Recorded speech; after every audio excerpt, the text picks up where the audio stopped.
All right, greetings scholars, greetings YouTube, beautiful mind here. And this is kind of a bonus lecture for right now. My current students don't really need this lecture, but some of my students after the year of 2023 might need this lecture. So that's why I'm going ahead and doing this.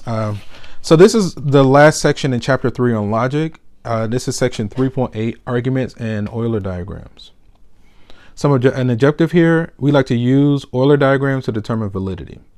So an Euler diagram is a technique for determining the validity of arguments whose premises contain the words all, some, and no. Okay. All A or B. So notice that all of circle A is contained within circle B. No A or B. So these are completely disjoint, right? They're completely separated. Some A or B. So some of the elements inside of A are also inside of B. And then some elements are not B. So then you still have them overlapping, but we're focused on the Pac-Man region outside the overlapping region, right? So we use the dots to represent some, okay? So we have Euler diagrams and arguments. One, we like to make an Euler diagram for the first premise. Two, make an Euler diagram for the second premise on top of on top of the one for the first premise.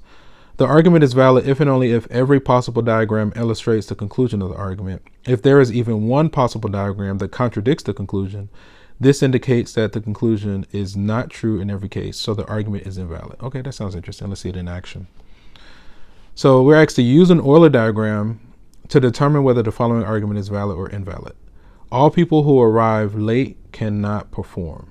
So all who arrive late cannot perform. So we'll let the circle L be for people that are late. Let me see. All people who arrive late cannot perform. But if you can perform, you're not necessarily late. So we'll let P be like this. So notice that the late is completely contained in the perform and not perform. Therefore, all people who arrive late are ineligible for scholarships. Wait a minute. All people who arrive late cannot perform, right? So we're letting P be, they cannot perform. All people who cannot perform are ineligible for scholarships. Therefore, all people who arrive late are ineligible for scholarships. I feel like I'm setting this up improperly. I might need to do, instead of not perform, do it in terms of perform. And also I'm kind of rushing a little bit. Let's see. All people who arrive late cannot perform. So instead of doing it in the negative, if we let P be people that can perform and let L be people who arrive late, right? So now we're doing them as if they're disjoint. So that way, all people who arrive late cannot perform. All people who cannot perform are ineligible for scholarships. All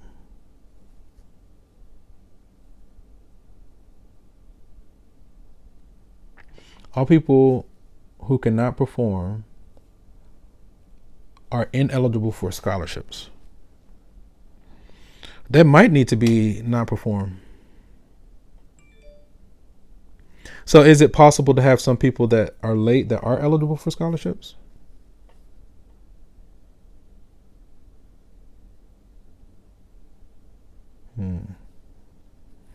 All people who arrive late cannot perform. All right, I think I'm gonna use my notes just in the interest of time. Let's look at it. So step one, cannot perform. So we had it right initially where we said that let the outer circle be people that cannot perform, and then make an Euler diagram for the second premise, right? So then all people that cannot perform are ineligible for scholarships. Okay. Since there is only one possible diagram and it illustrates the argument's conclusion, then the argument is valid. Okay. We were close. I guess I didn't. I think I was trying to stick to like the way that what we were given. I wasn't thinking like this. Okay, but this is interesting. So we'll kind of let that be for now. We're already halfway through. Use Euler diagrams to determine whether the following argument is valid or invalid. All poets appreciate language. Okay, so if we let P be poets, all poets appreciate language. So we'll put the poets inside of language. All writers appreciate language. So it is possible you can be a poet, appreciate language, and not be a writer. And what I mean is all writers appreciate language, right? So we can make an Euler diagram like this, like say the writer is here, right? And then all of these guys appreciate language. So it's possible to have a writer who appreciates language that's not a poet. Therefore, all poets are writers. This is false. Right? It should be false. Okay, let's see how do we do. Because you can find a writer who appreciates language that's not a poet. Make an Euler diagram for the first. All poets appreciate language. Make an Euler diagram for the second premise on top of the one for the first premise. Okay, adding all writers appreciate language can be done in 4 different ways, right? So I think we did this one, right? But you see multiple Euler diagrams. So then, therefore, it's not true. It's not valid. So the first 2 diagrams certainly do not. So the argument is invalid. This is a short section. Okay, so all people are mortal. So let me see. All people are mortal. So then if you consider people, and they're all mortal. Some mortals are students. All right, so if you say some mortals are students, you would go like this. All right, some mortals are students, so you would be focused here. Therefore, some people are students. You're not guaranteed that some people, even though you can have people that are students, but you can also have some, I guess you just need at least one. It's possible, but you're not guaranteed for there to be at least one student.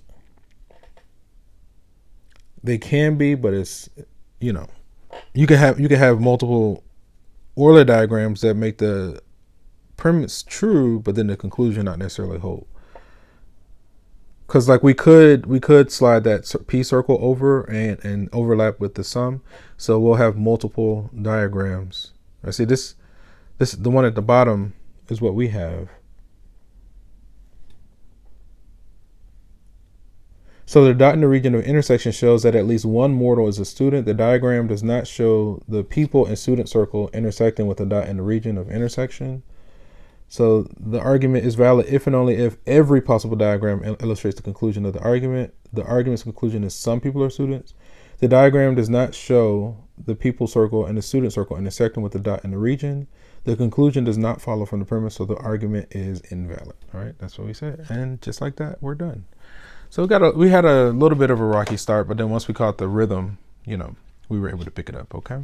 So just a quick little bonus lecture. And on that note, we're going to end the session here. And from one beautiful mind to another, have a wonderful day. Take care, guys. Peace.